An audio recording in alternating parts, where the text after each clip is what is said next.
শ্রাবণের শেষ বেলা আর মহাদেবের আশীর্বাদের এক বিরল সুযোগ।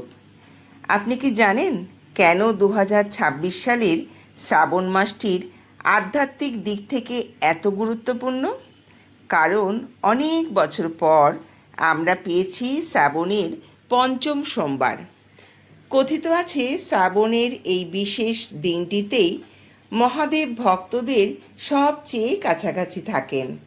যারা পুরো মাস নিষ্ঠার সঙ্গে ভগবান শিবের আরাধনা করছেন তাদের জন্য এটি আরেকটি পূর্ণতার দিন।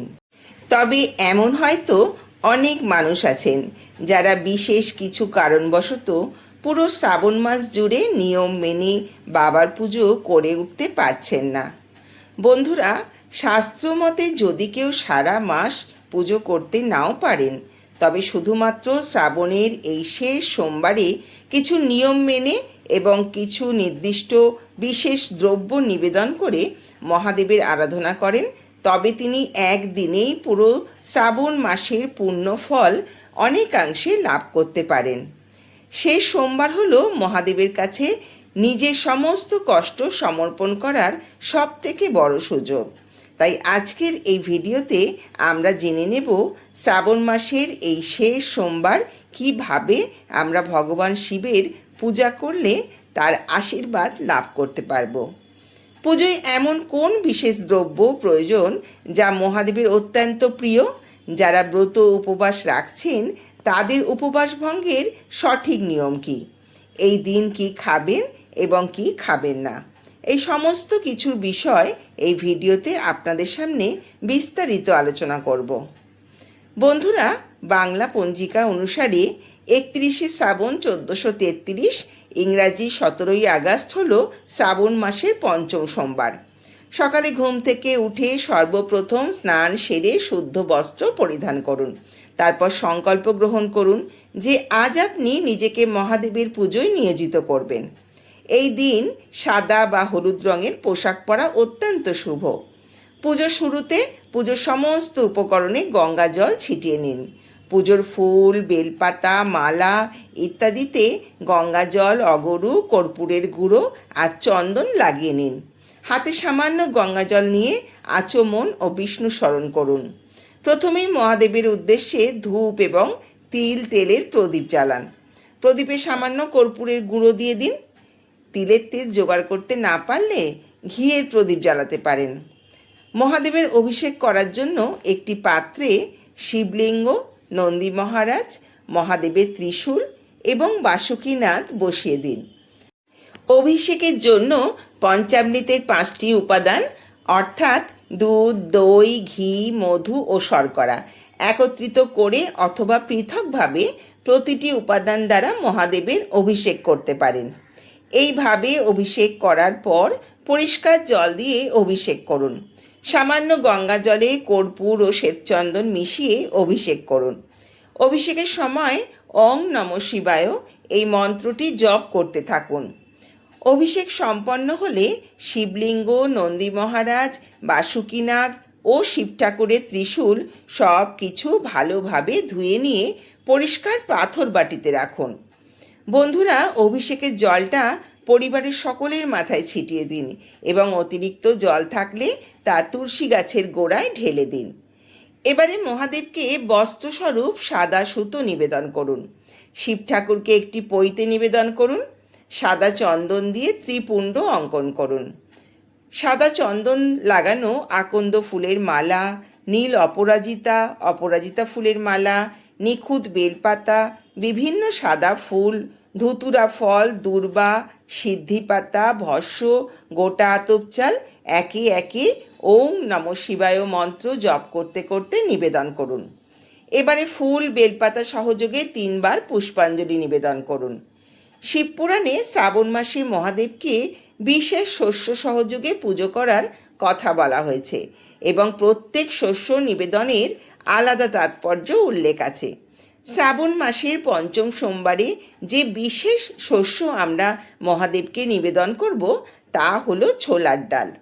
ধর্মীয় বিশ্বাস অনুযায়ী শিবলিঙ্গে ছোলার ডাল নিবেদন করলে বিবাহ সংক্রান্ত বাধা দূর হয়, ধার দেনা থেকে মুক্তি পাওয়া যায় এবং দেবগুরু বৃহস্পতির আশীর্বাদ লাভ করা যায়, যার ফলে সংসারে আর্থিক সমৃদ্ধি আসে, কর্মক্ষেত্রে সম্মান বৃদ্ধি হয় এবং দাম্পত্য জীবন সুখের হয়। হাত জোর করে প্রণাম জানান। নন্দী মহারাজকে বস্ত্রস্বরূপ সাদা সুতো নিবেদন, সাদা চন্দনের তিলক পরান। শ্বেত চন্দন সহযোগে ফুলের মালা, ফুল, বেলপাতা, দূর্বা নিবেদন করুন। সামান্য গঙ্গা জল নিবেদন করুন। মহাদেবের ত্রিশূল বাসুকীনাথকে শ্বেত চন্দন সহযোগে ফুল নিবেদন করুন। দক্ষিণারূপে একটি কাঁচা টাকা নিবেদন করুন। ভোগ নিবেদন করুন।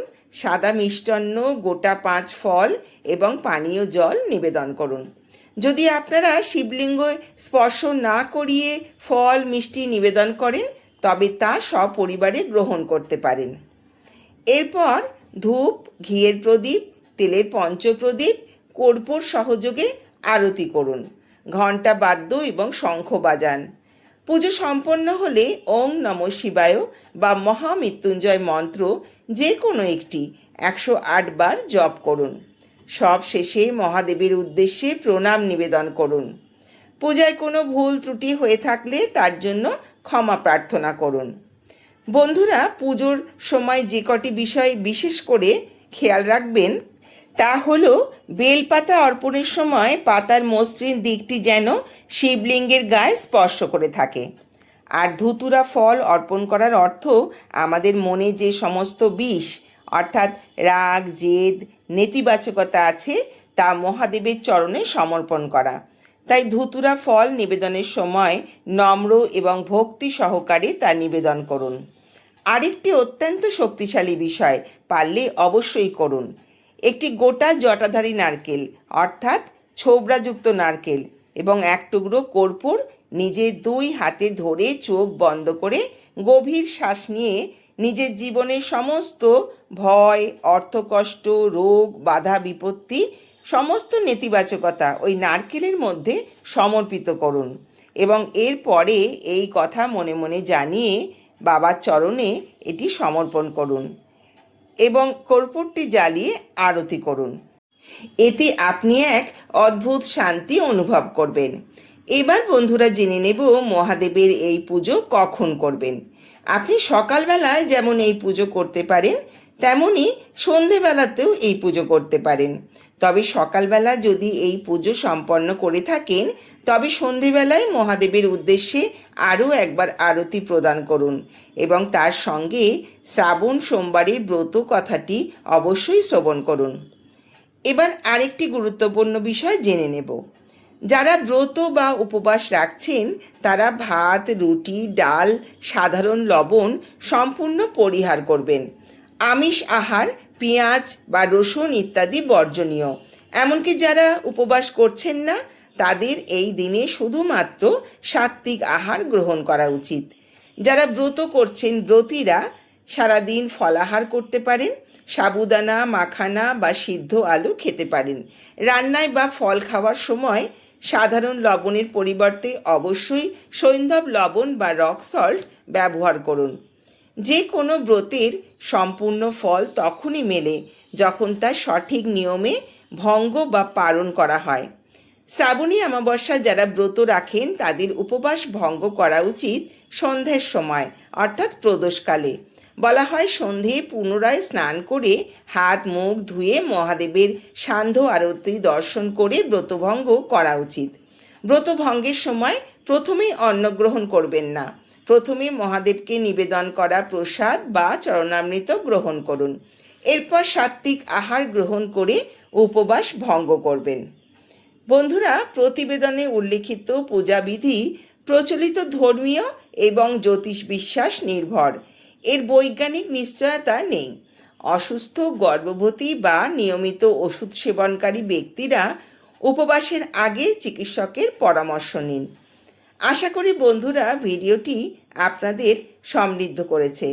ভিডিওটি পরিচিতদের মধ্যে শেয়ার করে তাদেরও জানবার সুযোগ করে দিন।